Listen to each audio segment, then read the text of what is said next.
Hello guys good morning. म त mobile हेर्दा हेर्दा हेर्दा दिमाग खराब भइरह टेन्सन। हिजो पनि मोबाइल हेरेको 1 बजीसम्म न्युजहरू मात्रै हेरेको गरेछ।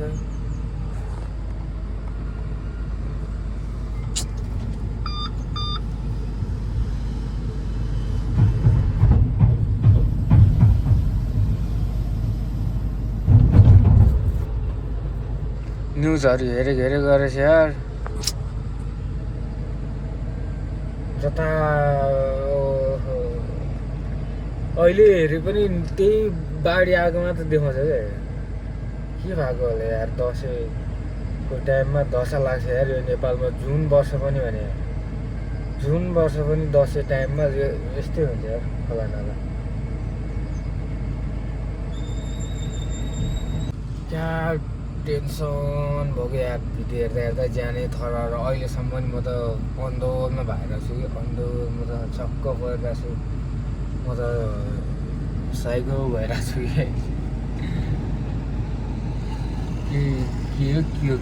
के सोच्नै सकिरहेको छैन भने। केटोले भर्खर तेल हाली भ्यायो, अब काम गर्नुपर्ने हुन्छ ड्याङ्की ड्याङ। हिजो त्यो बालुवा सारेको हल्का साह्रो भ्याएन, त्यही सार्नुपर्ने हुन्छ। आधी घन्टा जस्तो लाग्छ होला। हाम्रो यहाँ अफिस पनि खोला छेउमै, हाम्रो क्याम्प पनि खोला छेउमै छ। बागमती उर्लेर आयो भने हामी पनि चिया हुन्छ फेरि। माथिको काम अझै बाँकी थियो, यताको अब आज नगर्ने रे के थाहा गर्छ गर्दैन।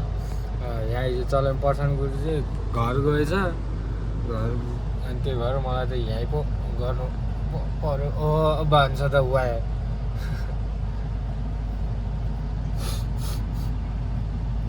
अनि दाँत पनि अस्ति यताको भङ परेर अर्को चेन्ज गरेँ, आज यताको पनि भङ पर्छ, यता छेउपट्टिको है यो साइडपट्टिको। यसलाई पनि चेन्ज हानिदिनु पऱ्यो। दाँत त पुरै चेन्ज गर्ने बेला भएको थियो, त्यही पनि पाल नपरेसम्म के चेन्ज गर्नु भनेर क्या। अर्को मसँग एक्स्ट्रा दाँतहरू छ नि त सानो अस्ति नै चेन्ज गर्दाखेरि राखेको, त्यो दाँतहरू युज गरौँ सब पाल पर्नुलाई चाहिँ अनि मात्र नयाँ दाँत हालौँ भनेर सोचेको। आज चाहिँ यहीँ माटो मात्र लोड गर्ने हुन्छ होला। गाडी माटो लोड गर्ने ढुङ्गा छाने, माटो लोड गर्ने ढुङ्गा छाने हुन्छ। माथिबाट अप्ठ्यारो हुने जस्तो लाग्यो मलाई होइन। अनि पछि भएपछि 2टा मेसिन चाहिने जस्तो लाग्यो। अनि त्यही भएर मैले यताबाट बाटो खोलिदिएको है, तलपट्टिबाट बाटो खोलिदिएको छु। यहाँ भएपछि त पछि फाउन्डेसन क्लियर हुन्जेलसम्म एउटै मेसिनले काम चल्यो नि त। उताको जस्तो डबल मेसिन परेन किन। अनि त्यही भएर यताबाट बाटो खोलिदिएको। उतै ढिस्को उता माथिबाट लोड गर्नु पऱ्यो भने त पछि फेरि तलबाट एउटाले पल्टी गर्नु पऱ्यो, एउटाले फेरि माथिबाट लोड गर्नु पऱ्यो। डबल मेसिन चाहिन्छ। यहाँ भएपछि चाहिँ सिङ्गल म एक्लैले काफी भयो नि त होइन। अघि उतै माथि थियो त नि।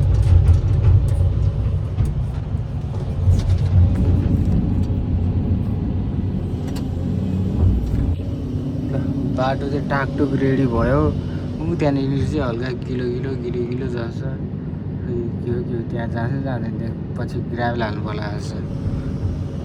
यो चाहिँ के पुल पनि होइन, कलभर्ट हो कि के हो, कलभर्ट जस्तो पनि लाग्छ। खै के हो म त केही थाहा छैन। फाउन्डेसन चाहिँ मैले हानेको यहाँको नि। अब यहाँको भट्ट पारेर यहाँको उठाउनु पर्ने हुन्छ। माथिबाट अनि यत्रो हाइटमा अनि उकालोमा छ। अस्ति हिजो गाडी उडेको यहीँ त हो नि। यहाँ उडेर यार उकालोमा। यो चाहिँ टाउको के भयो ल। केटो चाहिँ खाना खानु गइसक्यो। 10 बज्यो है। के कति हो 10 बज्यो भन्दा नि भोलि 1 मिनट बाँकी रहेछ। अब 1.5 घन्टा पछाडि केटो पनि जान्छु खाना खानु। काम गर्दा पनि त्यही पहिरो यो बाढी आएको मात्र दिमागमा आउँछ यार बाढी आएको मात्र दिमागमा घुमेको गर्छ के गरिरहेछ केटो हान्नास् क्या लुसु चलाइरहेको रहेछ ल म चाहिँ खाना खाएर नि आइसक्यो है भ्लग हाल्नु नभ्याएर खप्टेकै छ हाल्नु चाहिँ हालिरहेको छु एक दिनको छुट्टी राखेँ एक दिनको छुट्टी राखेँ भन्नाले भ्लग चाहिँ डेली छ अहिले अब ड्युटी हान्छ ड्याङ्की फेरि यता माथिबाट हानेर दिमाग उता तलबाट अब हल्का माटो छ नि त अनि त्यहाँबाट अलिक नचल्ने भएर माथिबाट फेरि माथि पनि त्यस्तै थियो त अनि पछि बनाएको हो त्यहाँ पनि एक सरो ड्राइभर जस्तो ढुङ्गा जस्तो बिछाइदियो भने त तलबाट ठिक हुन्थ्यो नि माथिबाट नि फेरि तल कहाँ भेट्छ त तल भेट्ने गरी तान्नु थियो कसरी भेट्छ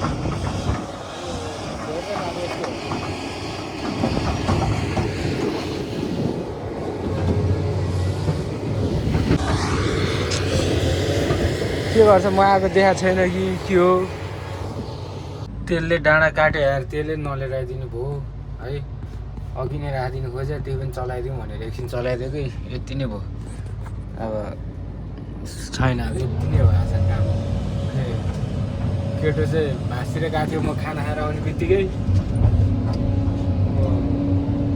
हिजो पैसा आएको थियो नि त लुगा किन्न गएको केटो खाना खाएर आउने बित्तिकै म चाहिँ ड्याङ काम हालेको नन स्टप काम ड्याङ हाल्यो तेल त चिया भइहाल्यो त्यसले खोइ के हो त्यसले त अब त्यसले आउँदैन क्या त्यस्तो त भाहा बाढीले खोइ त्यसले आउँदैन मिसिन अब थन्काइदिनु पऱ्यो के थाहा अहिले तेल हालिदिनु नि सक्छ फेरि भरै छैन अघिसम्म चाहिँ अब त्यसले दिएन अब फेरि तेल हालिदियो भने क्या बाढी लाग्यो नि बाढी उता बाढी आयो अब यहाँसम्म नै असर गर्यो तेल सेल नआउने भयो डन्डी सिमेन्ट हजुर हो त अनि बुलेर पो चिया हान्न राखेको त खोइ राई खोइ त त्यो कसको बुलेरो हो खोइ ए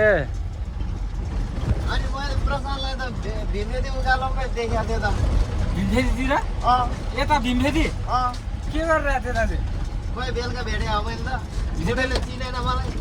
ल म त क्याम्पनिर आइपुग्नुलाई है यही हो हाम्रो क्याम्प चाहिँ अनि यहाँको चाहिँ सोलिङहरूको काम भइरहेको रहेछ भटाभट एक्सिएम चाहिँ यहाँ आएको रहेछ बेसी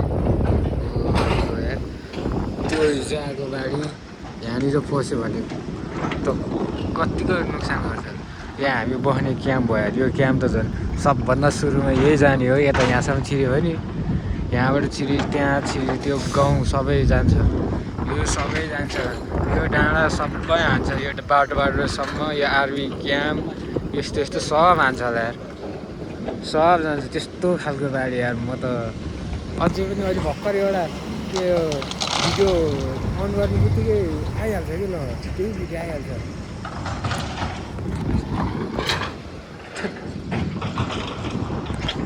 त्यसो होइन त्यो मान्छे मरिरहेछ होइन सुन झिकिरहेछ कि कानबाट अझ कपालमा समातेर मरेको मान्छे केटी मान्छे रहेछ है कपालमा समातेर तिनी तन्काएर तानेर सुन जति सबै झिकेर त्यो छोडिदियो क्या छोडिदियो ल अरू त्यसले के झिके छोडिदियो अरू मान्छेहरू पनि त्यत्रो त्यहीँ बसिरहेको भिडियो बनाइरहेछ हाँसिरहेछ होइन मान्छेलाई झिक्ने चाहिँ छैन ए भगवान् के हुन्छ दसैँको बेला दसैँ यार कस्तो हजारौँ मान्छे मऱ्यो यार त्यही दिमागमा हिजो अनि पनि म सुत्दा पनि मलाई नै डर लागिरहेको क्या ल यहाँ बाढी आयो भने हामी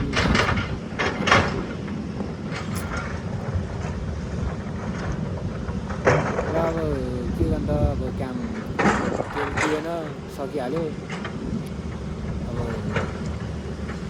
क्याम्पमा जान्छु के हुन्छ है र भित्रै आएर बसेछ ड्याम नि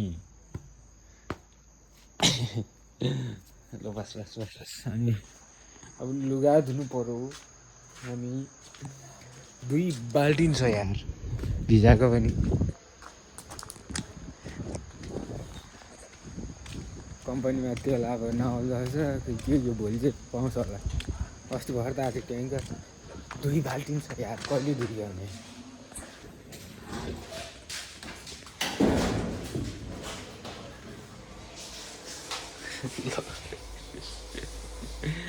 अब 2 बाल्टिन लुगा अब दिन पऱ्यो आएर है अनि के भन्दा भिडियो नि यतै एन्डिङ गरिदिनु पर्ला है